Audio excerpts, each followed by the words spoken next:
In this episode, we'll talk about how I got into a PhD program without a master's degree, that is, directly from my bachelor's degree.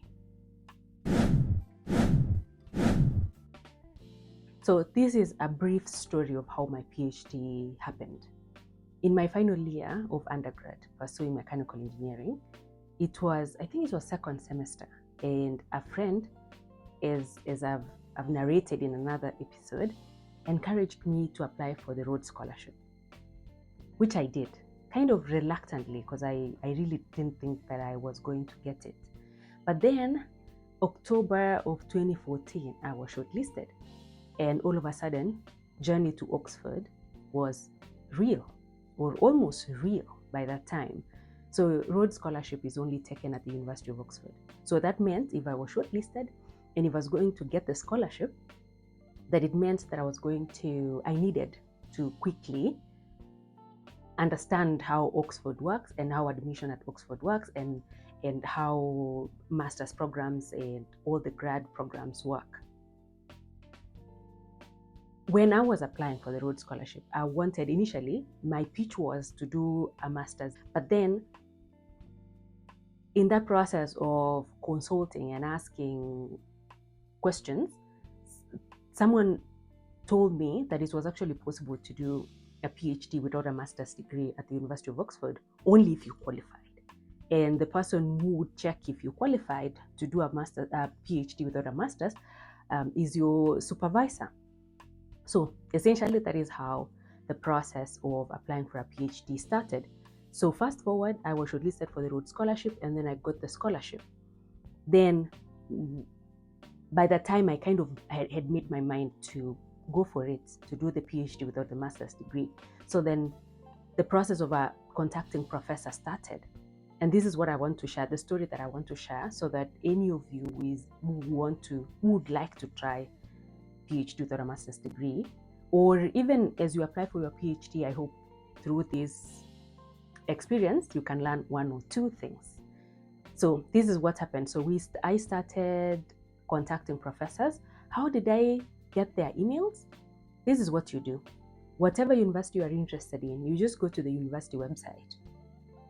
And so this is, I'll actually show you some of the emails that I exchanged with the professor, and just hoping that you will learn one or two things, right? So the first thing is you go to the uni website.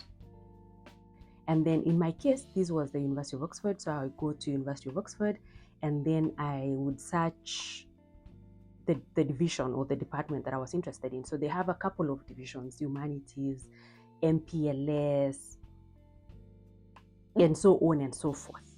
So in my case, I was interested in engineering science, which is under mathematical, physical, and life sciences division. So I would go to the engineering science. From engineering science, I would check what they have, institutes and research going on there. So in terms of the institutes, I think they have 5 thereabout institutes. I was interested in Thermofluids Institute because I was interested in Thermofluids project.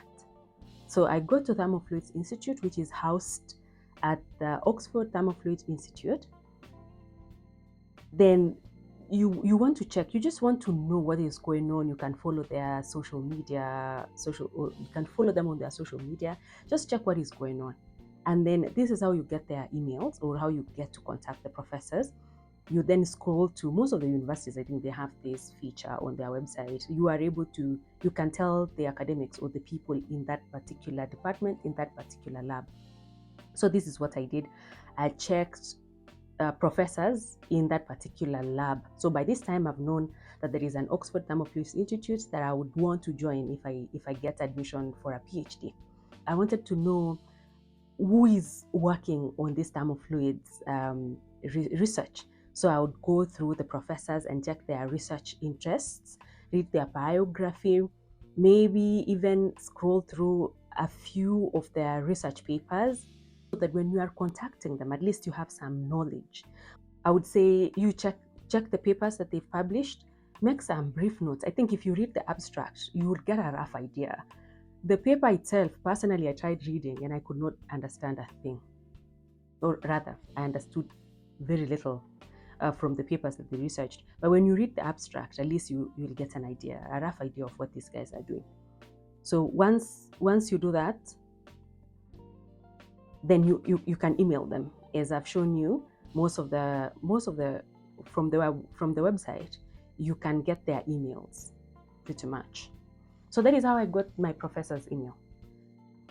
Another way of contacting professors, assuming they don't have email addresses on the university website, go to LinkedIn, search for the university you want to apply to.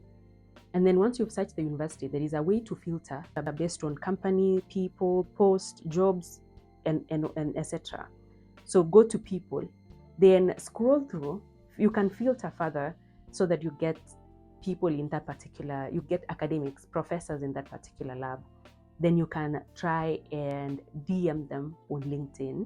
Again, it's very important that you write a very professional, exhaustive message so that when they read, then they are able to help you, so that you are not doing back and forth like I did with my professor back then. Then the process of contacting them, emailing back and forth started. So this is the email that I wrote.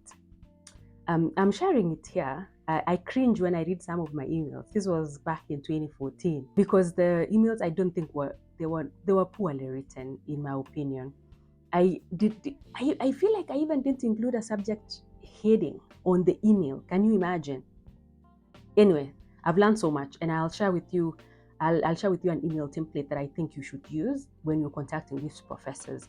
Remember, these guys are super busy, so if you don't have a heading on your email, they might just think these are spam and they'll ignore. Right? So you need a nice heading, which I'll show you, which I'll give you an example in a few. But then this is the email that I wrote. So I introduced myself. I'm Gladys, final year student at Jomo Kenyatta, blah, blah, blah. I'm pursuing this. I would like to pursue masters in research in computational fluid dynamics. That is the area that I wanted. And by this time, this is when I had been shortlisted. So I had not gotten the scholarship yet. And by this time, I was still thinking that I was going to do a master's degree instead of a PhD. So when I contacted this professor initially, I told him that I wanted to join his lab as a master's student and I wanted to do masters in research. Anyway, so I kind of explained myself, although I feel like I didn't do a good job, like fully explaining myself. So that is the email that I wrote. But then I suggest that when you're writing an email, this is a template that I prepared when I was writing the PhD journey book. So I've included it there. If you have the book, you will find it somewhere in the book. But this is how I propose that you write your emails when you're contacting professors, or really when you're contacting anyone, especially when you're seeking information or you're seeking their attention for a meeting or whatever. So you need a nice descriptive header. So I would say, joining your research group as a PhD student, something like that. And then I would say, Dear Professor XYZ, my name is Gladys, final year student at this university. I'm pursuing a bachelor's degree in mechanical engineering. And based on my current GPA, I expect to graduate in July 2015 with a first class honors of 4 GPA. These are not real grades that I actually got, but you describe your grades, right? It will really help. I'm writing to express my interest in joining your research group as a PhD student or as a master's student. I'm available for a Skype call or a Zoom call at your convenient time. I have secured a full scholarship from these. I've secured this funding or this scholarship, and I want to undertake doctoral research at University of Oxford. I have an interest in the field of thermofluids and turbo machinery. That is the field that I was interested in. I've undertaken internships at some top thermal energy companies in Kenya, including blah, blah, blah, blah, where I worked on thermofluids related projects. For my final year undergraduate design project, I worked on a thermofluid thesis titled blah, blah, blah, blah. The thermofluids related course units, internships, and class projects that I've undertaken have given me a broader perspective, knowledge, and skills in this field. Find attached my CV, transcripts, and recent publications. So a disclaimer here is that these internships that I've quoted here, these companies here, I actually did not do internships there. I'm just using these as examples. that you should bring out internships and projects and things that you've done related to what you want to do. So you flash out those relevant experiences is what I'm trying to say.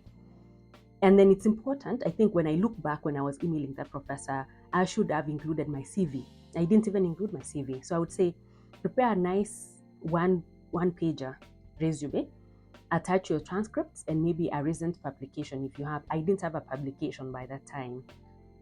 But whatever is relevant, I would say attach to the email so that when the professor gets time and they open the email, they'll be able to check your CV, they'll be able to check your publication, so that when they email you, they'll be able to give you useful feedback to avoid back and forth. So in my case, we did a lot of back and forth unnecessarily, really, and I feel like I wasted a lot of his time because my emails were not detailed enough for him to offer helpful advice.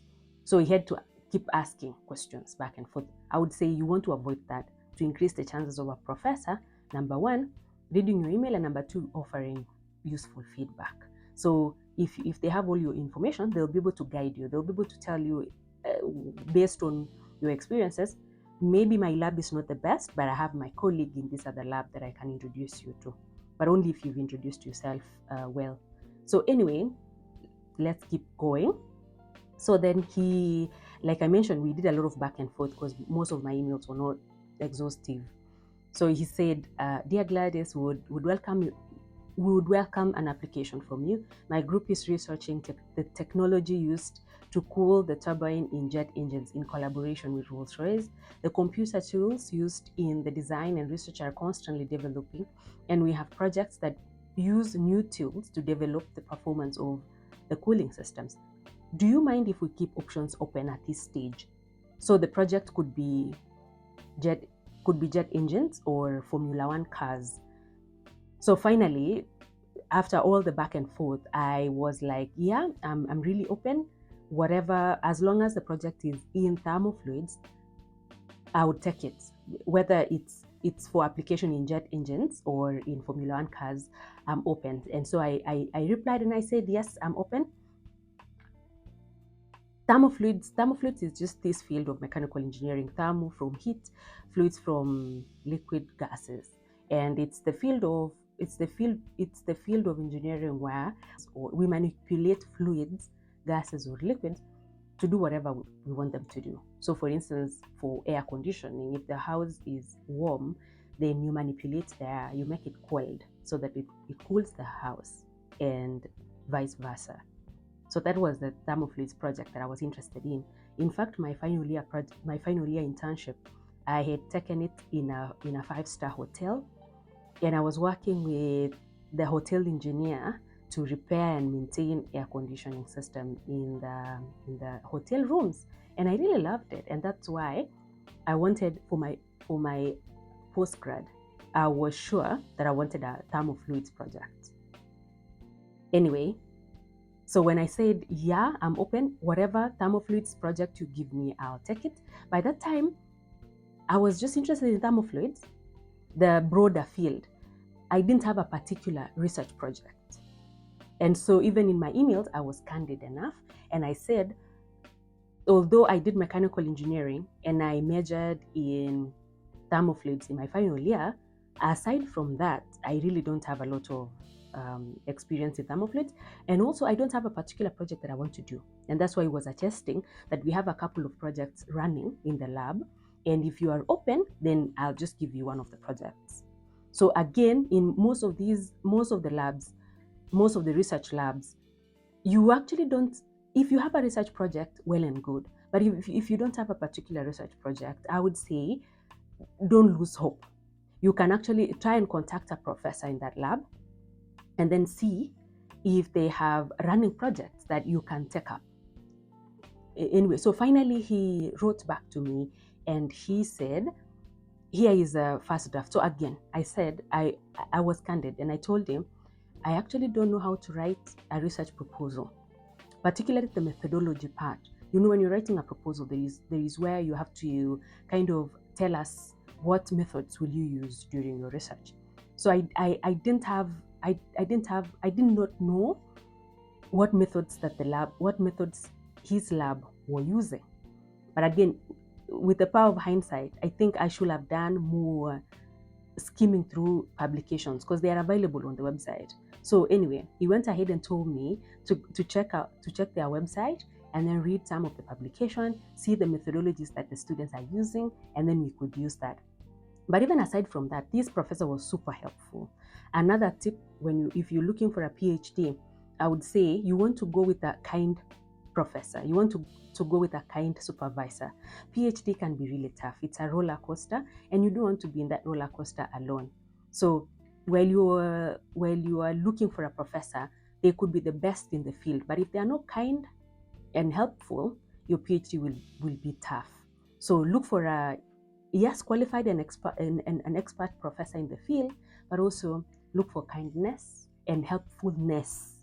Yeah. So this professor emailed me back and he gave me just a skeleton of the proposal, particularly on the methodology, like what his lab uses. And this was really helpful in drafting the proposal. So then from this skeleton, I was able to then make a proposal. And to my surprise, by the way, it was just one page, one A4 page, and that was it. That was my PhD proposal. I was surprised because I think the reason why I never thought of a PhD, even at that stage, I thought a PhD proposal was supposed to be 50 pages. I mean, come on, it's a PhD proposal. And this is a PhD at Oxford. Surely, it must be 50 pages. To my surprise, it's one page. And what I've learned, and I will make another episode in the coming days or weeks, where I'll explain or we'll go through my PhD proposal. And you will actually understand that whether it's a one pager or 10 pages or 50 pages, as long as the proposal has key elements, the key elements of proposal, it doesn't matter the length. As long as you've communicated why that research is important, the gap in the field, methodologies that you will use, etc., etc. So it really doesn't matter the length. I mean, universities might prescribe the length of a proposal, but the length that doesn't really matter. As long as you have those key components incorporated in your proposal, you should be good to go. So we'll talk about that in another video. Fast forward March of 2015. So I'm emailing this professor starting, I think, October. This was October 2014. Then he helped me, gave me the skeleton. I wrote the proposal. I sent it back to him. He checked it, and then we finalized on it, and then we submitted. March of 2015, I got this amazing news that I'd gotten an admission to Oxford. This was the news that I was waiting for. And to be honest, when we submitted that proposal, I actually didn't think I was going to get into a PhD program. And so on the side, I think I was still hoping that if I don't get the PhD, then I'll just do the master's program. But anyway, I not only got that PhD offer at the Thermofluids Institute, I also got another PhD offer at tidal energy department or research lab. So while I was talking to the Thermofluids professor, I had been encouraged to explore at least 3 professors at once to contact them in parallel. And this is another advice that I'll leave to you guys. Those of you who are applying for research programs, particularly PhD, I would say you want to write that nice email and then send to as many professors as possible. I would say more than 10. Then I'm sure maybe 3 or 4 will get back to you. Then keep emailing them in parallel. And then over time, you'll actually have a feel who is helpful and so on and so forth. Then finally, you can settle on one. So my advice is that explore different couple of options in parallel. So I was exploring 2 PhD options, one in thermofluids and one in tidal energy, because I was also interested in renewable energy. And finally, when I got the 2, I had to then choose one, and I chose thermofluids. And I must say, when I look back with the poorly written emails that my professor had to do back and forth so many times, And the fact that I barely had any research experience because I was coming from bachelor's degree, I even don't know why my professor, the Thermofluids professor, I don't know why he picked me towards the end of my PhD when I was meeting with him, I think for the final time, when he was giving me final feedback before I submitted my thesis. I asked him, back in 2014, I could not even write professional emails. But then you took your time and you really helped me. Why did you do that? So he said, number one, you had good foundational knowledge in mechanical engineering. So the reason why, so actually I forgot to mention that during this back and forth email we were doing, at some point I think he was like, you know what, let's just have a call so that I ask all the questions at once. Because really, yeah, I really cringe when I think back, when I look back at how I was writing my email so poorly. So anyway, we Skyped and he was asking me fundamental, some basics of thermofluids. So he was asking me what is Bernoulli, its applications, and all those things. Then at the end, he was like, actually, you have very strong foundational knowledge in mechanical engineering. And I think although you are in a final year of bachelor's degree, you actually qualify to do a PhD. You don't have to do a master's unless you want to. And I was like, okay, you are an Oxford professor, and if you think I have foundational knowledge in mechanical engineering and in thermofluids and I don't need a master's, then I guess I'll just go with your suggestion. And then so anyway, and number two, so he told me the reason why he selected me, even with the poorly written emails and the fact that I didn't have research experience. So number one is that he said I had foundational knowledge in mechanical engineering. And then number two, he said you had this curiosity and I liked it. And I knew you would make a good research student because research is mostly a curious journey. You are asking, why this? Why have you not thought of this? Why this? It's curiosity journey. You are asking why?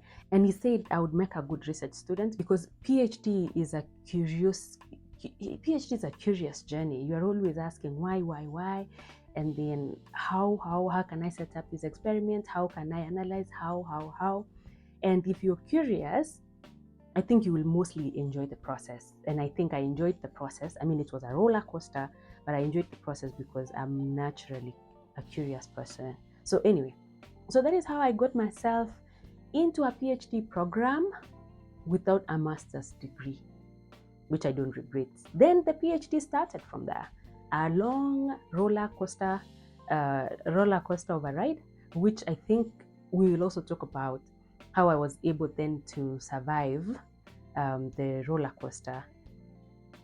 If you're enjoying this video so far, a kind request, a humble request, kindly subscribe. From my data, I can say that only 2 out of 10 people watching this video are subscribed, meaning 8 of you are not. I'm kindly requesting that if you're enjoying my content, please consider subscribing.